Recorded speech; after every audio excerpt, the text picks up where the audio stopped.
तो students, class 8th सी नैतिक शिक्षा चैप्टर नंबर 7 कंजूसी बड़ी मितव्ययता अच्छी। एक सेठ था, वह कंजूस तो नहीं था लेकिन मितव्ययी था। कंजूस होना गुण है लेकिन मितव्ययी होना सद्गुण है। वह किसी भी चीज़ को बर्बाद होते देखना पसंद नहीं करता था, किसी को ठगता नहीं था, लेकिन उसे यह भी लगता था कि उसके घर का कोई आदमी ठगा ना जाए।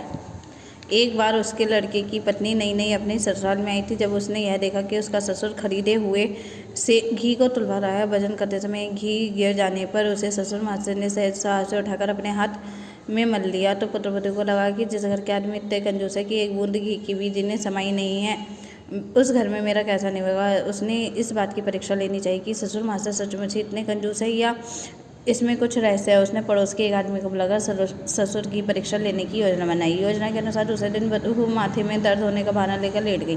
वह बहुत जोर का दर्द होने की शिकायत करने लगी। बहू नई नई आई थी, इसने सारे घर की लाडली थी।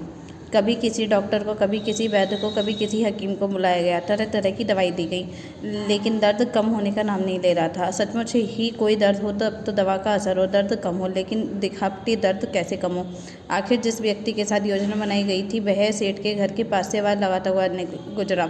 सिर दर्द की अचूक दवा, सिर दर्द का तत्काल इलाज, आदि आदि। तुरंत उसे बुलाया गया, बहू को दिखाया गया। वह देखकर बोला, इस दर्द के लिए केवल एक ही इलाज है, वह है तो अचूक लेकिन खर्चीला बहुत है। सेठ ने कहा, तुम पैसों की चिंता मत करो, बहू किसी भी तरह ठीक होनी चाहिए। वह आदमी बोला, यदि गजमुक्ताओं को पीसकर उस चूर्ण का लेप इसके माथे पर किए जाए तो दर्द तत्काल ठीक हो जाएगा। सेठ खुश हो गया, बोला, इसमें कौन सी बड़ी बात है, मैं अभी आपको एक मुट्ठी गजमुक्ताएं लाकर देता हूँ। ऐसा कहकर वह तुरंत एक मुट्ठी गजमुक्ताएं ले आया और खलल में पीसने के लिए डाल दी। मूसली चलने ही वाली थी कि सेठ की पुत्रवधू ने अपना सिर सेठ के पाँव में रख दिया और माफ़ी मांगने लगी। सेठ के पूछने पर उसने सारी बात सच सच बता दी। सेठ ने उसे माफ़ कर दिया। अब उसे विश्वास हो गया कि घर के लोग कंजूस नहीं ही मितव्ययी हैं और जो होना ज़रूरी है। हमें केवल अपनी आवश्यकता पर ही धन खर्च करना चाहिए, फिजूल खर्च नहीं करना चाहिए।